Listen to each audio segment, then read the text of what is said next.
నమస్తే. ఓం శ్రీ మాత్రే నమః. శ్రీ గురుభ్యో నమః. కుజస్తంభన అంటే ఏమిటి? అసలు ఎలా ఉంటుంది? దాని గురించి ఏమిటి అనే వివరాలు ఇప్పుడు మనం తెలుసుకుందాం. స్తంభన అంటే స్తంభించిపోవడం, అంటే ఒకే చోట ఉండడం అన్నమాట. ఏ గ్రహము ఎక్కడ ఒకే చోట ఎక్కువ కాలం ఉంటాడో దాన్ని స్తంభన అంటామన్నమాట. ఇప్పుడు కుజుడు ఎక్కడ ఉన్నాడు, ఎప్పుడు ఎలా మారాడో తెలుసుకుందాం. అసలు జ్యోతిష్ శాస్త్ర ప్రకారం నవగ్రహాలు ప్రతి నెల ఒక రాశి నుంచి మరొక రాశికి మారుతూ ఉంటాయి. అదే గ్రహాన్ని బట్టి కూడా వారి వారి పరిధి కూడా మారుతూ ఉంటుంది. అదే శని గ్రహం కనుక తీసుకుంటే అందరికంటే చాలా నెమ్మదిగా ఒక రాశి నుంచి మరొక రాశిలోకి మారడానికి 2.5 సంవత్సరాలు పడుతుంది. అదే గురుగ్రహం అయితే కనుక ఒక ఏడాదిలో ఒకే రాశిలో నివాసం ఉంటాడు. అయితే రాహుకేతులు కనుక చూసుకున్నట్టయితే 18 నెలల పాటు ఒకే రాశిలో సంచారం చేస్తూ ఉంటారు. అదేవిధంగా కుజుడు 45 రోజుల నుంచి 48 రోజుల పాటు తన స్థానాన్ని, అంటే 45 లేదా 48 రోజుల పాటు తన స్థానాన్ని మార్చుకుంటూ ఉంటాడు. ఈ నేపథ్యంలో కుజుడు మార్చి 11వ తారీఖు 2024 శనివారం నాడు తన స్థానాన్ని, అంటే ఉన్న స్థానాన్ని నుంచి, అంటే వృషభ రాశి నుంచి మిథున రాశిలోకి సంచారం చేస్తున్నాడు.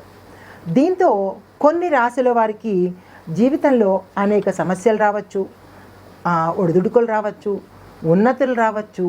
అది ఏ ఏ రాశులను బట్టి, అంటే ఆ కుజుడు ఏ రాశిలో ఎలా ఉంటాడు అనే దాన్ని బట్టి వారి వారి స్థితిగతులు, ఆటంకాలు కానీ ఉన్నతులు కానీ ఇవన్నీ కూడా మారుతూ ఉంటాయి. అలా ఈ సంవత్సరంలో కొన్ని రాశులకి ఆయన ఉన్నతిని ఇస్తున్నాడు, ఆటంకాలని ఇస్తున్నాడు, సంతోషాలని ఇస్తున్నాడు, ఒడిదుడుకుల్ని ఇస్తున్నాడు. అయితే ఈ రాశులు, ఏ ఏ రాశుల వారికి కుజుడు స్తంభన నుంచి విముక్తి కలుగుతుంది లేదా ఆయన వల్ల లాభం పొందుతారు అనేది చూద్దాం. దానికన్నా ముందుగా మనం ఇప్పుడు మాట్లాడుకునేది కుజుడు యొక్క స్తంభన. అంటే కుజుడు ఏ రాశిలో అయితే ఎక్కువ సమయం ఉంటాడో ఆ సమయాన్ని కుజస్తంభనగా అనుకుంటాము. అయితే ఇప్పుడు కుజుడు మిథున రాశిలోకి వెళ్తున్నాడు కనుక ఇందాక మనం అనుకున్నట్లుగా అదే రాశిలో వక్రగతి చెంది మళ్ళీ వృషభంలోకి వస్తున్నాడు. అంటే వృషభం నుంచి మిథునంలోకి వెడుతూ మళ్ళా ఏం చేశాడు, మిథునం నుంచి వక్రగతి అంటే తిరోగమనం తీసుకుని మళ్ళా వృషభంలోకి వస్తున్నాడు అనమాట.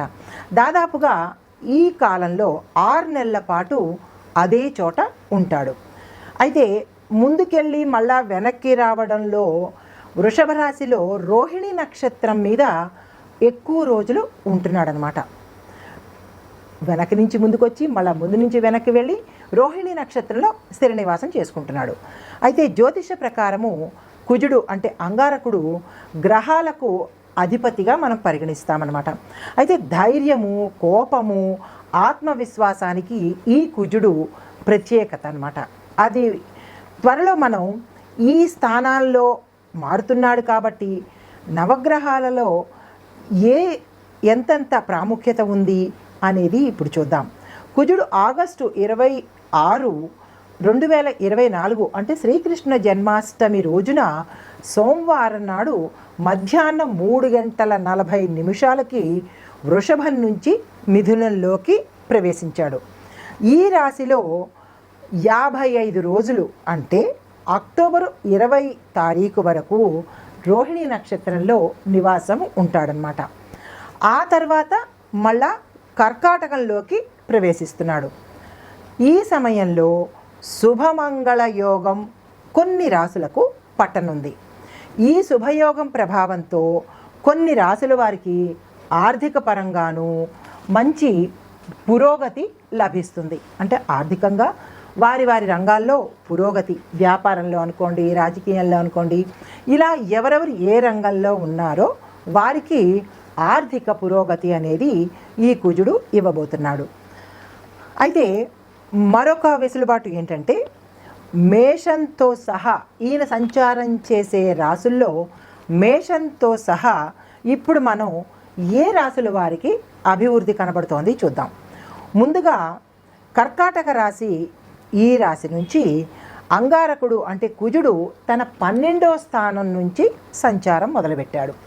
ఈ సమయంలో కర్కాటక రాశి వారికి కొన్ని రకాల శుభవార్తలు వింటారు. అంటే కర్కాటక రాశిలో ఏ ఏ నక్షత్రాలు ఉన్నాయో వారందరూ కూడా శుభవార్తలు వింటారు. విదేశ ప్రయాణాలు, తర్వాత విదేశం నుంచి వనరులు వస్తాయి, కొన్ని ప్రయోజనాలు పొందుతారు. తర్వాత ఉద్యోగులు ఈ కాలంలో ఉద్యోగానికి సంబంధించిన పదోన్నతులు కానీ, లేదా శాలరీలో పెంపులు కానీ, లేదా మీరు అనుకున్న వాయిదా పడిపోయిన బకాయిలు అంటే ఏరియర్స్ కానీ, అవన్నీ మీకు ఆకస్మికంగా వచ్చే అవకాశం ఈ శుభవార్తలు మీరు వింటారన్నమాట. ఈ కాలంలో మీరు చేయవలసిన పని ఏంటంటే కొద్దిగా ఖర్చుల మీద నియంత్రణ పెంచుకోవాలి. ఎందుకు అంటే అన్ని రకాలుగా అకస్మాత్తుగా మీకు అన్ని వైపుల నుంచి డబ్బు ధనప్రాప్తి ధారాళంగా వస్తుంది కాబట్టి దానికి తగ్గట్టుగా ఖర్చులను కూడా పెంచుకోకుండా కొంచెం సంయమనం పాటించాలి. తర్వాత కన్యా రాశి వారికి కుజుడు తన 10వ స్థానం నుంచి ప్రయాణం మొదలుపెట్టాడు. అయితే ఈ సమయంలో శుభమంగళ యోగం యొక్క ప్రభావంతో అనేక రంగాల్లో మీరు రాణిస్తారు. ఎవరెవరు ఏ రంగాల్లో ఉన్నారో వారికి ఏం చేస్తున్నాడు, పేరు ప్రఖ్యాతలు, గౌరవ మర్యాదలు ఇస్తున్నాడు. ఉద్యోగులకి ప్రమోషన్కి సంబంధించిన శుభవార్తలు వినిపిస్తాయి. ఎవరెవరైతే ప్రమోషన్స్ కోసం వెయిట్ చేస్తున్నారో వారికి ఈ కుజుడు, ఈ మంగళుడు మంచి మంచి శుభవార్తలను మీకు అందజేస్తాడు. అయితే నిరుద్యోగులకి సంగతి చూస్తే కనుక నిరుద్యోగులకి ఎవరెవరు ఏ ఉద్యోగం కోసం ప్రయత్నం చేస్తున్నారో లేదా ఆశిస్తున్నారో వారికి ఈ మంగళుడు మంచి శుభయోగాన్ని కలిగించి మీ మనసుకు తగ్గట్టుగా మీకు ఉద్యోగ ప్రాప్తి వచ్చేటట్టుగా చేస్తాడు. అయితే మిగతా రంగాల్లో అంటే వ్యాపార వాణిజ్య రంగాల్లో ఉన్న వాళ్ళకి మంచి మంచి ఆఫర్లను అందజేస్తున్నాడు. ఆస్తి సంబంధమైన అంటే ఈ రాశిలో ఏ నక్షత్రాలు ఉంటాయో ఆ నక్షత్రాల వారు అందరికీ ఈ ప్రయోజనాలు చేకూరుతాయి. అంటే రాశి వైజ్గా మనం చెప్తున్నామన్నమాట. కర్కాటక రాశి, కన్య రాశి. ఇందాక కర్కాటక రాశిల వారికి అందులో ఏ నక్షత్రాలు ఉన్నాయో ఆ నక్షత్రం వాళ్ళందరూ సరిపోల్చుకోవచ్చు. ఇప్పుడు కన్యా రాశిలో ఉండే నక్షత్రాల వారందరికీ ఇవే ఫలితాలు వర్తిస్తాయి. అయితే ఆస్తికి సంబంధించిన వివాదాలు ఏవైనా ఉన్నట్టయితే మీకు గతంలో ఇప్పుడు పరిష్కారానికి వచ్చి మీకు అనుకూలంగా వచ్చేటట్టుగా మంగళుడు మీకు అనుగ్రహిస్తున్నాడు. వ్యాపారంలో అంటే వ్యాపారస్తులకి ఏ వ్యాపారమైనా తీసుకోండి, ఏ వ్యాపారస్తులకైనా మంచి లాభాలు తెచ్చిపెట్టే యోగం ఈ కుజుడు వల్ల మీకు కలుగుతోంది.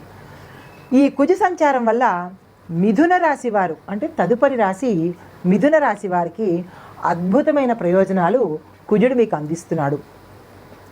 ఏమిటయ్యా అద్భుతమైన ప్రయోజనాలు అంటే ఈ కాలంలో ఈ రాశిలో ఉండే నక్షత్రాలందరికీ ఆయా నక్షత్రాలందరికీ ఏం చేస్తున్నాడు, ఉద్యోగస్తులకి మంచి మంచి ప్రమోషన్లు రావడం, శాలరీల హైక్ రావడం, బదిలీలు రావడం, మీరు అనుకున్న ప్రాంతాలకి బదిలీలు రావడం, లేదా మీరు ఏదైనా ఈ ఉద్యోగం బాగోలేదు మరో ఉద్యోగంలో చేరదామని మీరు సంకల్పించుకుంటే తథాస్తు అన్నట్టుగా ఆ ఉద్యోగంలో మీకు అవకాశాలు కల్పించడం, తర్వాత మీరు ఉన్న చుట్టుపక్కల కార్యాలయంలో ఉద్యోగస్తులకి మీ పై అధికారులతో కానీ మీ చుట్టుపక్కల మీ సహోద్యోగులతో కానీ మంచి వాతావరణం, గతంలో కనుక మీకు ఏమైనా పొరపచ్చాలు ఉండడం కానీ ఒక అనుకూలమైన వాతావరణం లేనప్పుడు మీరు ఇబ్బంది పడ్డ వాతావరణం గతంలో ఉంటే కనుక ఈ మంగళుడు మీకు చాలా మంచి ఉపయోగం చేస్తున్నాడు. అందరూ మీకు చాలా ఫేవర్గా మారతారనమాట. అయితే తర్వాత ఏమిటి, మీరు ప్రత్యర్థులపై విజయం సాధిస్తారు. మీకు ఎవరైనా ప్రత్యర్థులు కానీ శత్రువులు కానీ ఉంటే కనుక ఆ టకాఫ్ వార్లో కనుక మీరు విజయం సాధిస్తారు. అయితే మరొకటి ఏమిస్తున్నాడు అంటే వ్యాపారులకి కొత్త కొత్త అవకాశాలని, ఉన్నదానికన్నా ఎక్కువ లాభాలని, మీరు తక్కువ లాభాలుగా ఆశించి ఉంటే కనుక ఎక్కువ లాభాలని ఈ సమయంలో ఈ కుజస్తంభన సమయంలో మీకు ఆ మంగళుడు విపరీతమైన లాభాలని ఇస్తున్నాడు. అయితే ఏవైనా పెట్టుబడులు పెట్టుకోవాలనుకున్నా, లేదా అంటే ఏదైనా షేర్ మార్కెట్లో కానీ, మీరు ఏదైనా పెట్టుబడుల విషయం కానీ, వ్యాపారం విషయంలో కానీ మీరు ఏది తలుచుకుంటే ఈ రాశిలో ఉండే నక్షత్రాలందరికీ కూడా మంచి జాక్పాట్ అని చెప్పొచ్చు. మీరు ఏదైనా తలుచుకోండి, మంగళుడు మీకు అనుగ్రహిస్తాడు. అయితే తర్వాత ఇంకోటి ఏంటంటే, మీకు గతంలో ఏవైనా ఆరోగ్య సమస్యల గురించి చూసుకుంటే, ఇందులో ఉండే 3 నక్షత్రాల వారికి ఆరోగ్య సమస్యలు ఏవైనా గతంలో ఉంటే కనుక ఇప్పుడు మీకు మంచి ఆరోగ్యాన్ని ప్రసాదిస్తున్నాడు. తర్వాత మీరు చేసే ప్రయత్నాలు ఏవైనా ఉంటే ఇప్పుడు కనుక మీరు ఆ ప్రయత్నాలని కనుక ముందుకు దూసుకుని వెళ్ళిపోండి. ఎందుకు అంటే ఆ ప్రయత్నాలన్నింటిలో కూడా మీరు కార్యసిద్ధి సాధిస్తారు. తర్వాత కొత్తగా వ్యాపారం చేద్దామని అనుకునే వాళ్ళు ఉంటారు కదా, వాళ్ళు ఇంకా వెనుదిరిగి చూడకుండా మీరు శుభ్రంగా కొత్త వ్యాపారాన్ని ఈ సమయంలో మీరు వ్యాపారాన్ని ప్రారంభించవచ్చు. అనుకున్న దానికన్నా ఎక్కువగా మీకు లాభాలు తెచ్చిపెట్టేందుకు ఈ కుజస్తంభనలో మంగళుడు మీకు అనుగ్రహిస్తున్నాడు. తర్వాత ఈ కుజస్తంభనలో మరొక రాశి వారు ఉన్నారు, వారు మకర రాశి వారు. ఈ మకర రాశిలో ఉండే నక్షత్రాలు ఏవైతే ఉన్నాయో అన్ని పాదాల వారు, మకర రాశిలో ఉండే నక్షత్రాలు ఆయా పాదాల వారికి కుజుడు 6వ స్థానం నుంచి సంచారం చేస్తున్నాడు అనమాట. అంటే అతను సంచారం చేసే స్థానాలు గ్రహాలని బట్టి మారుతూ ఉంటాయి. ఒక్కొక్కసారి దగ్గర 12 నుంచి మొదలు పెడతాడు, ఒక దగ్గర 10 నుంచి మొదలు పెడతాడు, ఒక దగ్గర 6 నుంచి మొదలు పెడతాడు. ఇలాగా ఆయా స్థానాల నుంచి తన సంచారాన్ని మొదలు పెడతాడు. ఇక్కడ మకర రాశి వారి దగ్గరికి వచ్చేటప్పటికి తన స్థానం 6 నుంచి మొదలుపెట్టి ఈ రాశి వారికి ఏమిటి చేస్తున్నాడు అంటే, ఉద్యోగులు ప్రత్యర్థులపై వీళ్ళకి ఎవరైనా సరే శత్రువులు ఉంటే వారి మీద విజయాన్ని సాధించేలాగా అనుకూలంగా చేస్తాడు. తర్వాత ఏం చేస్తాడు, ఏవైనా కోర్టు వ్యవహారాలు కానీ, లేదా మీకు బకాయిలు పడిన ఏవైనా పెండింగ్ వర్కులు కానీ ఉంటే ఆ వర్కులు ఈసారి మీరు నిరభ్యంతరంగా హాయిగా అనుభవించవచ్చు. అంతటి చక్కటి తీర్పుని ఇస్తాడనమాట. తర్వాత ఆస్తులకి సంబంధించిన మీ దాయాదుల దగ్గర నుంచి కానీ, ఎవరి దగ్గర నుంచే కానీ ఆస్తి తగాదాలు ఏవైనా రావాల్సినవి ఉండిపోతే దానికి కూడా ఆయన ఏం చేస్తున్నాడు, మీ తరపు నుంచి తీర్పు ఇచ్చేస్తాడు. సో అంటే మీకు అనుకూలంగా ఫేవర్ చేయబోతున్నాడు అనమాట. తరువాత వ్యాపారస్తుల దగ్గరికి వస్తే కనుక, అంటే ఒక్కొక్క రంగంలో ఉన్న వారికి విడివిడిగా చెప్తున్నాను అనమాట. వ్యాపారస్తుల దగ్గరికి వద్దాం. వారికి ఎలా ఉంటుందంటే, వారు ఆశించిన దానికన్నా, అంటే వారు ఒక 10 రూపాయలు ఆశిస్తే 1000 రూపాయలు ఇచ్చేటట్టుగా, అంటే అంత అన్ఎక్స్పెక్టెడ్ లాభాలని ఇచ్చేటట్టుగా ఈ మంగళుడు మకర రాశి వారికి, మకర రాశిలో ఉండే అన్ని నక్షత్రాల వారికి మంచి శుభవార్తను ఇస్తున్నాడు.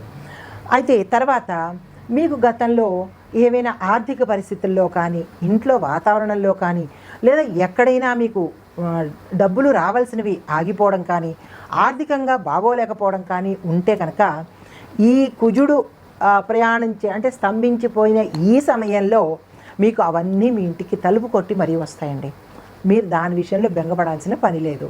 ఎందుకంటే ఈ మంగళుడు మీకు ఆ అవకాశాన్ని చక్కగా ఇస్తున్నాడు. అయితే నెక్స్ట్ ఎవరు, నిరుద్యోగులు. పాపం వారికి ఎన్ని ప్రయత్నాలు చేసినా ఉద్యోగం రాలేదు అని అనుకోండి. వారికి ఏం చేస్తున్నాడు, వారికి కూడా మరి ఫేవర్ చేయాలి కదా. వారికి ఏం చేస్తున్నారంటే, వారు ఏ రంగంలో అయితే ఉద్యోగం చేద్దాము అని అనుకుని సంకల్పించుకుంటారో నిరభ్యంతరంగా మీరు ప్రయత్నం చేయొచ్చు. మీకు ఉద్యోగం రెడీగా పెడుతున్నాడు. అంటే నిరుద్యోగులకి శుభవార్త ఏంటంటే, మీ ఉద్యోగ ప్రయత్నాలు ఫలిస్తాయి.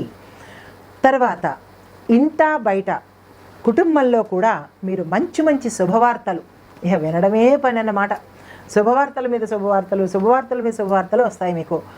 ఏదైతే మీరు ఇంకా నాకు రాదు అని డీలా పడిపోయి ఉన్నవాళ్ళు కూడా ఈ టైంలో తలుపు తట్టి మీకు శుభవార్తలు చెప్పి పెడతాడు ఆయన. అంతటి మంచి ప్రయోజనాన్ని ఆ మంగళుడు ఈ రాశుల వారికి అనుగ్రహిస్తున్నాడు. నమస్తే. ఓం శ్రీ మాత్రే నమః.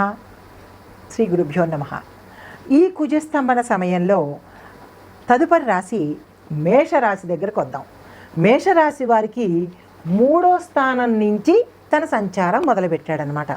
అయితే ఈ కాలంలో మేషరాశి వారికి కూడా మరి ఏదో రకంగా చెప్పాలి కదా శుభవార్తలు.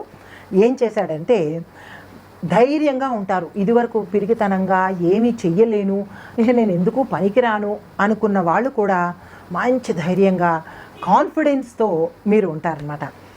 అది మీ గొప్పతనం కాదు, మంగళుడు మీకు ఇచ్చే మంచి ధైర్యం అనమాట. ఆయన ప్రసాదిస్తున్నాడు మీకు. అయితే మీ కుటుంబంలో ఆనందం వెల్లివిరుస్తుంది. ఇంకా శుభవార్తలే శుభవార్తలు అనమాట. ఆనంద వాతావరణం కనబడుతుంది. తర్వాత మీరు ఏవైనా మంచి మంచి ప్రయోజనాలు కానీ ఏవైనా మీరు ఏదైతే అనుకుంటారో ఆ అనుకున్నవన్నీ ఆయన తదాస్తు అన్నట్టు మంచివే సుమా. మీరు ఏ మంచి కార్యాలు అనుకుంటున్నారో ఆ మంచి కార్యాలు, ఆ మంచి పనులన్నిటికీ నేనున్నానే, మీరు పదండి అన్నట్టు ఆయన మీకు మంచి అవకాశాలని ఇస్తున్నాడు, ప్రయోజనకరమైనవి. అయితే ఈ కాలంలో మీరు ఒకేసారి అన్ని రకాల పనులు చేయగలుగుతారు. అంటే రకరకాల టాస్కులు మీరు ఈ టైంలో టకటకటకా నెరవేర్చుకోగలుగుతారు. ఆ శక్తి సామర్థ్యాలని మీకు ఇస్తున్నాడు. మేషరాశిలో ఉండే 3 నక్షత్రాల వాళ్ళకి, 9 పాదాల వాళ్ళకి ఎవరైనా సరే ఇదే ఒకే పరిష్కారము, ఒకే లాభము ఇస్తున్నాడు అనమాట. అయితే వ్యాపారస్తుల గురించి కూడా చూసుకోవాలి కదా. వ్యాపారస్తులకి ఏం చేస్తున్నాడు? మరింత లాభాలని తెచ్చిపెడుతున్నాడు. వాళ్ళు అనుకున్నది 10 రూపాయలు అయితే ఈయన 1000 రూపాయలు తీసుకోండి అన్నట్టుగా విపరీతమైన లాభాలని మీకు తెచ్చిపెడుతున్నాడు. తర్వాత ఉద్యోగస్తులకు కూడా చూసుకోవాలిగా మనం. ఉద్యోగస్తులకు ఏం చేస్తున్నాడు? ప్రమోషన్లు రాక చేసిన పని ఏం చేస్తూ ఉంటాము అన్నట్టుగా ఉన్న వాళ్ళకి లేదు, మీకు గౌరవం ఇచ్చి మిమ్మల్ని ప్రమోషన్ చేసే, అంటే ఉన్న స్థానాన్ని నుంచి ఉన్నత స్థానానికి పంపించే ఏర్పాట్లు ఈ మంగళుడు మీకోసం చేస్తున్నాడనమాట. శుభవార్తలు వింటారు. ఇవి స్త్రీ పురుషులకి అందరికీ ఒకే వర్తిస్తాయండి. కొంతమంది అనుకుంటారు పురుషులకైనా ఇవి స్త్రీలకి ఏమి ఉండవా అని. ఇక్కడ స్త్రీ పురుష అనే భేదం లేదండి. విద్యార్థులు కానీ, ఉద్యోగస్తులు కానీ, వ్యాపారస్తులు కానీ, స్త్రీలైనా పురుషులైనా పిల్లలైనా ఆ రాశి నక్షత్రం ఉన్నవాళ్ళు ఎవరికైనా ఇవే ఫలితాలు వర్తిస్తాయన్నమాట. కాబట్టి స్త్రీలు మాకెవరూ చెప్పలేదు మేడం, మాకు స్త్రీల గురించి చెప్పలేదు అని చింతపడద్దు. ఇది పురుషులకి స్త్రీలకి కూడా సంబంధించిందన్నమాట. ఈ కుజస్తంభనలో తదుపరి రాశి వృషభ రాశి అన్నమాట. ఈ వృషభ రాశి నుంచి ఈ కుజుడు 2వ స్థానం నుంచి మొదలుపెట్టాడు తన పైన. ఈ కాలంలో వృషభ రాశి వారికి ఆదాయం పెరుగుతుంది. విపరీతమైన ఆదాయం 4 వైపుల నుంచి వస్తుందన్నమాట. అయితే మీ కుటుంబ సభ్యులతో ఎక్కువ సమయాన్ని గడపగలుగుతారు. ఇదేంటండి, కుటుంబ సభ్యులతో ఎప్పుడూ మేము సమయం గడుపుతున్నాం కదా అని అనుకోవచ్చు. అది కాదు, మనకి గతంలో కుటుంబంతో 1 గంట గడిపే సమయం కూడా లేకపోయి ఉండవచ్చు. కానీ ఇప్పుడు మీకు మీ కుటుంబంతో హాయిగా, ఉల్లాసంగా, సంతోషంగా గడిపే సమయాన్ని, ఆదాయాన్ని తెచ్చిపెడుతూ కుటుంబంతో కలిసిమెలిసి ఉండే అవకాశాన్ని కూడా ఈ మంగళుడు మీకు ఇస్తున్నాడనమాట. అయితే తర్వాత మీ ఆదాయాన్ని పెంచుకోవాలి, మాకు ఇంతకన్నా కొంచెం బెటర్ కావాలి అని అనుకున్న వాళ్ళకి కొత్త కొత్త మార్గాలు ఏమైనా మీరు ఆలోచించుకుంటే ఆ మార్గంలో మీకు వెళ్ళేందుకు, విజయం సాధించేందుకు ఆయన మంచి ఆఫర్స్ ఇస్తున్నాడు. మీరు నిరభ్యంతరంగా కొత్త కొత్త మార్గాలు, ఆదాయ మార్గాలు మీరు పొందవచ్చు. అయితే ఉద్యోగస్తులకి, వ్యాపారస్తులకి ఇంకా ఆఫర్లు అనమాట. అన్నీ శుభవార్తలే వింటుంటారు ఈ వృషభ రాశిలో ఉన్నవాళ్ళు, ఈ నక్షత్రాల వాళ్ళు. నమస్తే. ఓం శ్రీ మాత్రే నమః. శ్రీ గురుభ్యో నమః. ఈ కుజస్తంభన సమయంలో తదుపరి రాశి సింహరాశి. సింహరాశి నుంచి కుజుడు తన 11వ స్థానం నుంచి సంచారం మొదలుపెట్టాడు. అయితే ఈ సమయంలో సింహరాశి వారికి, అంటే సింహరాశిలో ఉండే అన్ని నక్షత్రాల వారికి, అంటే 3 నక్షత్రాల వారికి, 9 పాదాల వారికి సమమైన ఫలితాలు వస్తాయి. ఆదాయం పెరిగే అవకాశం కనబడుతోంది. అంటే మీకు అన్ని వైపుల నుంచి ఆదాయం మార్గం ఉంది. తర్వాత ఈ కాలంలో కనుక ఎవరైనా పెట్టుబడి, ఈ కాలం అంటే ఈ కుజస్తంభన సమయంలో కనుక మీరేమైనా పెట్టుబడులు పెట్టాలి అని అనుకుంటే కనుక ఇది చాలా చాలా మంచి అవకాశం అన్నమాట. మీరు నిరభ్యంతరంగా ఏ రంగంలోనైనా సరే మీరు పెట్టుబడులు పెట్టుకోవచ్చు. అయితే మంచి లాభాలు వస్తాయి. మీరు ఏదైతే పెట్టుబడి పెడుతున్నారో 10 రూపాయలు అనుకుని మీరు పెట్టుబడి పెడితే 1000 రూపాయలు వచ్చేంత లాభాలను మీకు ఈ కుజుడు అందించబోతున్నాడు. తర్వాత రంగం మంచి మీరు పురోగతి సాధిస్తారు. ఉద్యోగస్తులు మీరు ఏమైనా ప్రమోషన్స్ కోసం కానీ లేదా మంచి హై ప్యాకేజీతో మాకు కావాలి అని అనుకున్న వాళ్ళకి ఆ రకంగా కూడా ఉద్యోగస్తులకు కూడా మంచి అవకాశాలని ఇస్తున్న సమయం అన్నమాట. అయితే ఇంకా వ్యాపారస్తులకి కొత్త వ్యాపారం చేసుకోవాలనుకున్నా లేదా గతంలో వ్యాపారంలో ఉన్న వాళ్ళకి ఈ మాసంలో, అంటే ఈ మాసం అని కాదు, ఈ కుజస్తంభన సమయంలో విపరీతమైన లాభాలు తెచ్చిపెడుతున్నాడు. వ్యాపారస్తులకు కూడా చాలా ఫేవర్గానే ఉన్నాడు. తర్వాత కొత్తగా ఏదైనా వ్యాపారం మొదలు పెట్టాలనుకున్న వాళ్ళు లేదా భాగస్వామ్య వ్యాపారం అంటారు కదా, భాగస్వామ్య వ్యాపారం చేద్దామని అనుకున్న వాళ్ళు కూడా ఈ కుజస్తంభన సమయంలో మీరు ఎవరైతే భాగస్వామినిగా తీసుకోవాలని అనుకుంటున్న వాళ్ళు నిరభ్యంతరంగా భాగస్వామి వ్యాపారం కొత్తగా ప్రారంభించుకోవచ్చు. ఈ సమయం చాలా అనుకూలంగా ఉంది మీకు. తర్వాత ఈ కాలంలో ఈ రాశి వారు, ఈ రాశిలో ఉన్న నక్షత్రాల వారు ఏవైనా కొత్త ప్రయత్నాలు కానీ, విద్యార్థులు కాదు ఎవరైనా సరే కొత్త వాటిల్లో చేయాలని అనుకున్న వాళ్ళు ఈ కుజస్తంభన సమయంలో నిరభ్యంతరంగా మీరు ఏ ప్రయత్నాన్నైనా చేయొచ్చు. మీరు చేసే ఏ మంచి ప్రయత్నానికైనా విజయం ఆ మంగళుడు మీకు ఇస్తున్నాడు. అది ఈ సమయంలో మాత్రమే సుమా. కాబట్టి నిరభ్యంతరంగా మీరు ఏ ప్రయత్నాన్నైనా సాధించుకోవచ్చు. ఏ శుభకార్యమైనా మీరు తలపెట్టుకోవచ్చు. ఏది చేయాలి మంచి పని అని అనుకున్న వాళ్ళకందరికీ ఈ కుజస్తంభన సమయంలో మీకు చాలా కుజుడు ఫేవర్గా ఉన్నాడనమాట. నమస్తే. ఓం శ్రీ మాత్రే నమః. శ్రీ గురుభ్యో నమః. ఈ కుజస్తంభన సమయంలో మనము కుంభరాశి వారికి ఎలా ఉంది చూద్దాం. ఈ కుంభరాశి వారికి కుజుడు 5వ స్థానం నుంచి తన సంచారం చేయబోతున్నాడు. ఈ సమయంలో మీరు ఉన్నత విద్యను, అంటే విద్యార్థులకి ఉన్నత విద్యను చేయాలి అని అనుకుంటే, ఏదైనా కొత్త కోర్సులో చేయాలి అని అనుకుంటే కనుక మీరు చక్కగా ప్రయత్నం చేయవచ్చు. అందులో మీరు మంచి విజయాన్ని సాధిస్తారు. విదేశంలో చేద్దామనుకున్నా, స్వదేశంలో చేద్దామనుకున్నా, ఏదైనా కాలేజీలో మీరు కొత్త కాలేజీల్లో ఇది అది అని కాదండి. విద్యార్థులకి ఏ మంచి ప్రయత్నాలు చేద్దామన్నా, కొత్త దాంట్లో చేరదామన్నా, కొత్త కోర్సుల్లో చేరదామనుకున్నా ఇది మీకు చాలా అనుకూలమైన సమయం. ఆ కుజుడు మీకు ఇస్తున్న మంచి అవకాశం. తర్వాత ప్రేమ వివాహం చేసుకోవాలి లేదా పెద్దల వివాహం చేసుకోవాలి, ఏదైనా వివాహ ప్రయత్నాలు చేసేవారికి ఈ కుజస్తంభన సమయంలో మంచి జరుగుతుంది. మీరు శుభంగా ప్రయత్నాలు చేయవచ్చు. తర్వాత కుటుంబ సభ్యుల ఆమోదం ఇంటిల్లపాదికి ఉంటుంది. అంటే ఇప్పుడు ఏదైనా ఒక నిర్ణయం తీసుకున్నారనుకోండి, అరే మా ఇంట్లో ఒప్పుకోరేమో, పెద్దలు ఏవైనా అభ్యంతర పెడతారేమో, ఇలాంటివి ఏవైనా ఉన్నాయి అంటే కనుక అది మీరు మర్చిపోండి. ఎందుకు అంటే కుజుడు మీకు మంచి అవకాశాన్ని కలగజేస్తున్నాడు. మీరు ఏది తలపెట్టాలని అనుకున్నా కుటుంబ సభ్యులు ఎస్ ప్రొసీడ్ అన్నట్టుగా మీకు ఆమోదాన్ని అందజేస్తారు. తర్వాత మంచి సంతోషకరమైన వాతావరణం మీరు గడుపుతారనమాట. స్ట్రెస్ ఫ్రీ అవుతారు. తర్వాత ఈ కాలంలో మీరు కుటుంబంతో, బంధుమిత్రులతో ఇంట్లో సంతోషకరమైన వాతావరణం కానీ, శుభకార్యాలు చేసుకోవటం కానీ, ఇలాంటి వాటిల్లో మీరు చాలా బిజీ అయిపోతారు. అంటే అన్నీ మీకు అనుకూలమైన వాతావరణాన్ని ఆ కుజుడు మీకు అందిస్తున్నాడు. అయితే మీలో గతంలో ఆత్మవిశ్వాసం లేని వాళ్ళు డీలా పడిపోయి నేనేమీ చెయ్యలేనేమో, నేను ఎందుకు పనికిరానేమో అని ఆత్మన్యూనతా భావంతో ఉన్న వాళ్ళకి కుజుడు ఈ సమయంలో మంచి ధైర్యాన్ని, ఆత్మవిశ్వాసాన్ని మీకు అందిస్తాడు. కాబట్టి మీరు ఆ సమయంలో ఏమేమి చేద్దామనుకుంటున్నారో అవన్నీ నిరభ్యంతరంగా చేసుకోవచ్చు. అయితే ఉద్యోగస్తులకి ఉన్న స్థితి నుంచి ఉన్నత స్థితికి వెళ్ళేది, అంటే ప్రమోషన్సు, బదిలీలు, ఏరియర్స్ రావడము, మీ శాలరీ హైక్ అవ్వడము, ఇలాంటివన్నీ ఆ కుజుడు మీకు ఇస్తున్నాడు. తర్వాత దూర ప్రయాణాలు, ఫారెన్ వెళ్ళాలి అని అనుకున్న వాళ్ళు ఉంటారు, విదేశాలు వెళ్ళాలనుకుంటున్నారు.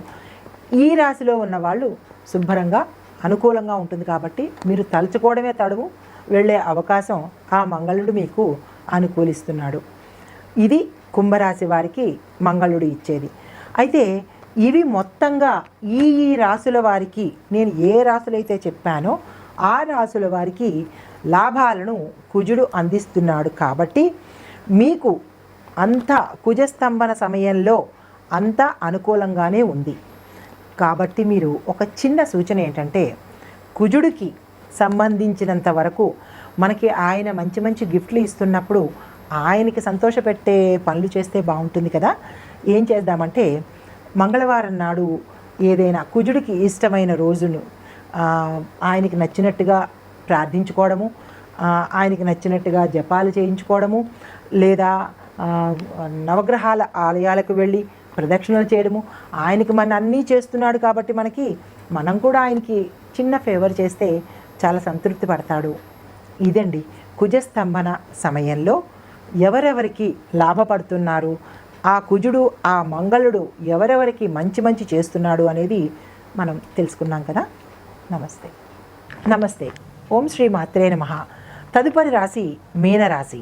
మీనరాశిలో పూర్వభాద్ర 4వ పాదము, ఉత్తరాభాద్ర 1, 2, 3, 4 పాదాలు, రేవతి నక్షత్రం 1, 2, 3, 4 పాదాలు.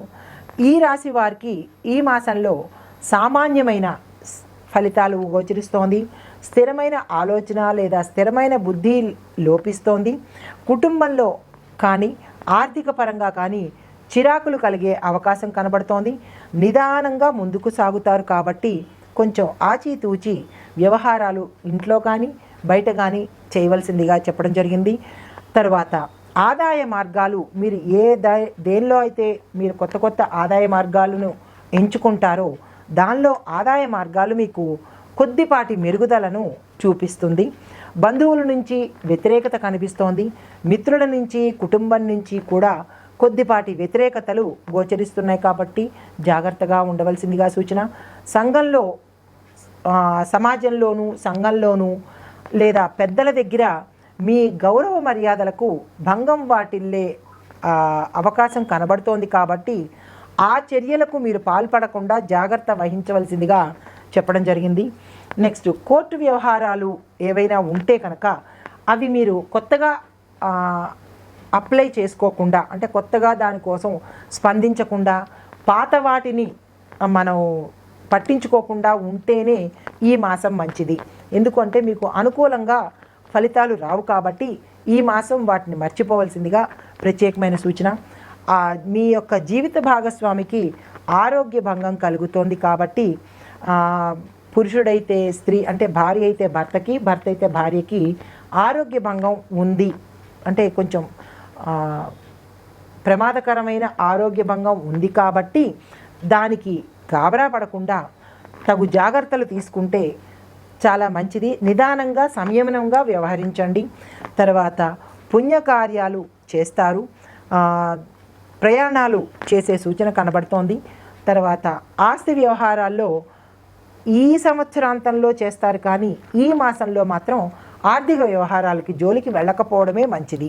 అయితే వృత్తి ఉద్యోగాల యందు మీకు నత్తనడక మాదిరి నడుస్తుంది, అంటే గ్రోత్ అనేది కనపడదన్నమాట. తరువాత వ్యవసాయదారులకు 2వ పంట అనుకూలంగా ఉంది కాబట్టి 2వ పంట మీద శ్రద్ధ పెట్టవలసిందిగా. కౌలుదారులకి, నర్సరీ వాళ్ళకి, పౌల్ట్రీ రంగం వారికి విశేషమైన లాభాలు వస్తాయి. మార్కెటింగ్ రంగం వారికి, రియల్ ఎస్టేట్ రంగం వారికి కూడా కొంచెం మంచిగానే, అంటే అనుకున్న దానంత రాకపోయినా సామాన్యంగా వచ్చే ఫలితాలు కనబడుతున్నాయి. తర్వాత ఈ రాశి స్త్రీలు ఆరోగ్యం మీద కొంచెం జాగ్రత్త వహించవలసిందిగా చెప్పడం జరిగింది. ఎందుకు అంటే ఏలినాటి శని ప్రభావంలో మీరు ఉన్నారు కాబట్టి శనేశ్వరుడికి ప్రీతికరమైన పనులు చేసుకోవడము, శనేశ్వరుడికి సంబంధించిన స్తోత్రాలు పారాయణ కానీ, వినడం కానీ, చదవడం కానీ, ఆలయాలు దర్శించడం కానీ, ప్రదక్షిణాలు కానీ ఇవన్నీ చేసుకుంటే ఆ స్వామికి ప్రీతికరంగా ఉంటుంది కాబట్టి ఆ స్వామి తీక్షణమైన దృక్కుల నుంచి, అంటే ఆ స్వామి తీవ్రమైన పరిణామాల నుంచి మనల్ని స్వల్పంగా ఒడ్డెక్కిస్తాడు. కాబట్టి దానికి ఏం చెయ్యాలి అంటే బెల్లంతో చేసిన గోధుమ రొట్టెలను కాకులకు కానీ కుక్కలకు కానీ తినిపించడము, నల్లని వస్త్రము ఎవరికైనా దానంగా ఇవ్వడము, లేదా విద్యార్థులకు నల్లని అట్టతో ఉన్న పుస్తకం కానీ లేదా నల్లని పెన్నులు కానీ విద్యార్థులకి దానంగా ఇచ్చినా కూడా కొంత పరిహారంగా ఉంటుంది. ఇది మొత్తం రాశిలో ఉన్న అందరికీ చెప్పిన ప్రత్యేకమైన సూచన అన్నమాట. అయితే ఈ రాశిలో ఉన్న ఈ 3 నక్షత్రాల వారు పిప్పలాద కృత శని స్తోత్రాన్ని ప్రత్యేకించి పారాయణ చెయ్యండి. శని స్తోత్రాలు చాలా ఉన్నాయి కానీ పిప్పలాద కృత శని స్తోత్రాన్ని మాత్రమే మీరు పారాయణ చేయడం కానీ, వినడం కానీ, లేదా మననం చేయడం కానీ చేయవలసిందిగా ప్రత్యేకమైన సూచన. ఇప్పుడు నక్షత్రాల వారీగా ఎలా ఉంది చూద్దాం. పూర్వభద్ర నక్షత్రం వారు గురువులను గౌరవిస్తూ గురువారం నాడు నియమాలను పాటిస్తూ ఓం బుం బృహస్పతయే నమః, మరొక్కసారి ఓం బుం బృహస్పతయే నమః అనే మంత్రాన్ని 108 సార్లకు తక్కువ కాకుండా గురువారం నాడు జపించుకుని గురువాలయాలు అంటే దత్తాత్రేయుడి వారిది కానీ దక్షిణామూర్తి వారిది కానీ ఆలయాలను దర్శించుకుని అక్కడ ప్రదక్షిణాలు చేసుకుని వారికి ఇష్టమైన నైవేద్యాన్ని సమర్పించి ఆ నైవేద్యాన్ని అక్కడున్న వారికి పంచిపెట్టి రావాల్సిందిగా ప్రత్యేకమైన సూచన. తరువాత గురువార నియమాలు పాటించి ఏకభుక్తం చెయ్యడం ప్రత్యేక సూచన. ఉత్తరాభద్ర నక్షత్రం వారు వయోధికులను అంటే ముసలి వాళ్లకు సహకారం చేయండి. తర్వాత శనివార నియమాలు పాటించండి. శనివార నియమాలలో ఏకభుక్తం అనేది ప్రత్యేకమైనది కాబట్టి దాన్ని పాటించాలి. తర్వాత రావి చెట్టుకు 108 ప్రదక్షిణాలు తప్పనిసరిగా చెయ్యాలి. 19 కాదు, 27 కాదు, 58 కాదు, 108 తప్పనిసరిగా చేయవలసిందే. కాబట్టి తరువాత రావి చెట్టుకి మొదట్లో నీరు పోస్తూ అంటే తీయని పదార్థం నీరుగా అంటే ద్రవ పదార్థం అన్నమాట, బెల్లం కలిపిన లేదా పంచదార కలిపిన నీళ్లను చెట్టు మొదట్లో పోస్తూ ఓం వృక్షరాజాయతే నమః అనే మంత్రాన్ని చెప్తున్నంతసేపు పోస్తూ ఉండండి. తర్వాత తీపి పదార్థాన్ని అక్కడున్న జీవజాతులకు ఏవైతే ఉంటాయో వాటికి ప్రసాదంగా పెట్టి అవి కొంత తినే వరకు ఉండి అప్పుడు మీరు తిరుగుముఖం పట్టవలసిందిగా ప్రత్యేకమైన సూచన. రేవతి నక్షత్రం వారు ఓం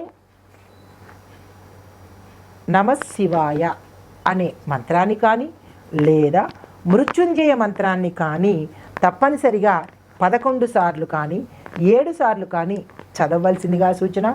తరువాత బుధుడికి సంబంధించినటువంటి జపాలు కానీ హోమాలు కానీ చేసుకోవాలి. ఇక్కడ మరొక ప్రత్యేకమైన సూచన ఏంటంటే బుధ గాయత్రి కానీ బుధ జపం కానీ బుధుడికి సంబంధించిన ఏదైనా చేస్తే ఆ స్వామి అనుగ్రహం మీరు తప్పనిసరిగా పొందుతారు అని చెప్పడం జరిగింది. ఈ పరిహారాలు సూచనలు పాటిస్తూ వారి ఆయా గ్రహాల అనుగ్రహాన్ని మీరు పొందాలని కోరుకుంటూ నమస్తే.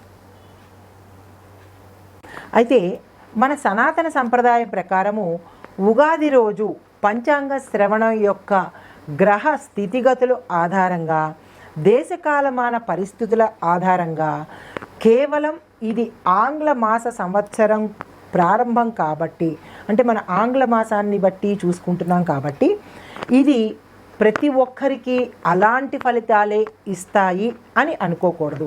ఇవి గోచారానికి సంబంధించింది అంటే అందరికీ కలిపి చెప్పే సూచన కాబట్టి ఇది అందరికీ నాకే వర్తిస్తుంది లేదా నాకు వర్తించలేదు లేదా ఇది అబద్ధము నాకు కాలేదు కాబట్టి ఇది పూర్తిగా అబద్ధము అనే అపోహలకు తావివ్వకుండా మీరు విని లేదు తెలుసుకోవాలి నాకు వ్యక్తిగతంగా తెలుసుకోవాలి అని అనుకున్నట్టయితే కనుక వ్యక్తిగత జాతక పరిశీలన కనుక చేసుకుంటే ఉత్తమమైన పండితులని కలుసుకొని వారిని సంప్రదించి దక్షిణ తాంబూలాలు ఇచ్చుకొని శుభ ఫలితాలను పొందవచ్చు.